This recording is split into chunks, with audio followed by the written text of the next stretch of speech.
Hello, gorgeous, and welcome back to the collective. I am so excited to be with you guys. It's been like 2 weeks since I even had the opportunity to sit down at my desk, and it feels so good.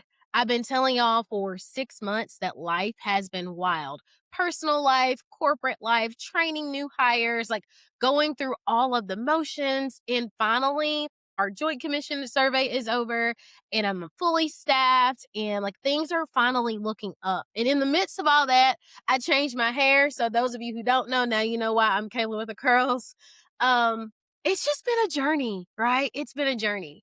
And I think the most important thing I want to share with you guys today is that I did three things over this last 6 months, especially in the last 2 weeks since I have not been online as much.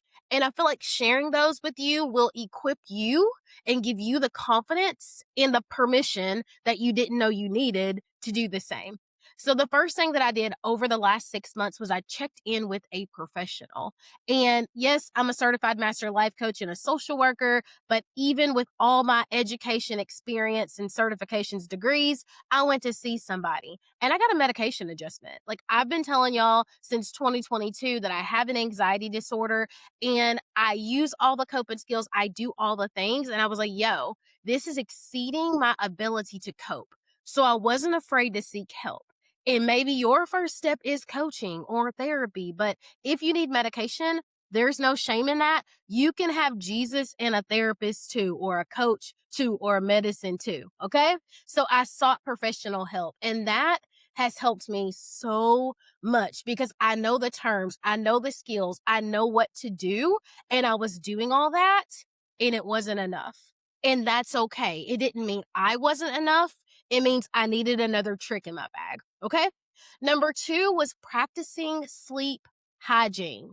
Y'all, I know when you're anxious. I know when you feel like you've got your hands in a million pots and there's a lot going on. Sleep is the last thing on your mind, but I made it a priority to be in the bed around 9:15. Like if even if I wasn't asleep, it's powering down electronics, using the rain sounds, using sleep meditations or something to relax my body and cue to my mind it is time for us to relax. It's time for us to unplug.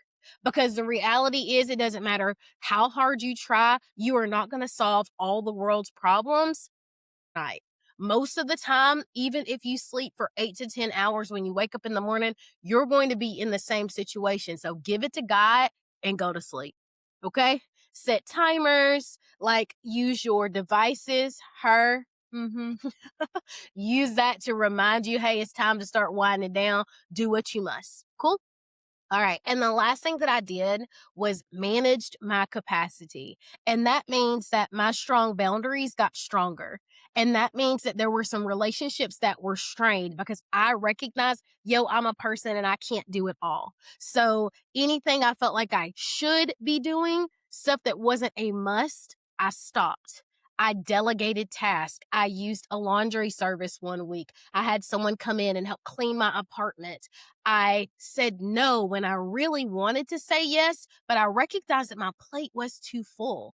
When I was forced into conversations that I really did not have the emotional capacity for, I stood my ground. I was like, you know what? Honestly, this isn't something I can discuss with you right now because I recognize that I did not want to blow. I recognize that I didn't need anything spilling over into other situations or onto other people when they weren't deserving of that. And I let things that wanted to fall away fall away. I'm not forcing anything. Relationships, friendships, ponytails, nothing. I let it go, including my extensions. Like in the middle of all of this, I changed my hair, which was wild. But either way, I looked at my capacity on a daily basis. I started keeping a list again, y'all, instead of trying to keep everything in my brain. And that has made all the difference. So if me as a coach, as a mentor, as a social worker can realize in real time, yo, I'm going through it. I need additional help. I need to practice a schedule. I need to tighten up on my capacity. If I know all of these things and I was struggling, I know those of you who are out there who are going through it without the resources, without the time, without the experience. I know that these things can help you too. And that's why I'm here.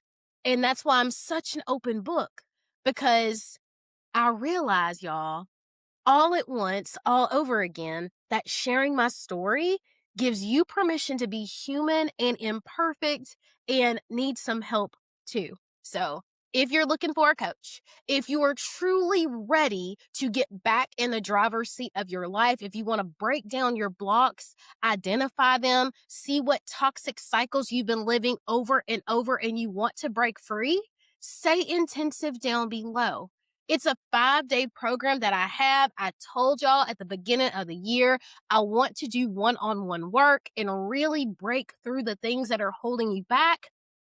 Let's hop into it together and let's start creating the lives that you can't stop dreaming about. Let's start creating that light at the end of the tunnel for you. Let's start putting you in position to be the main character of your life. I love you. I want the best for you. I have missed you so much, and I can't wait for what's next. Have an excellent day on purpose, and we'll talk soon, y'all.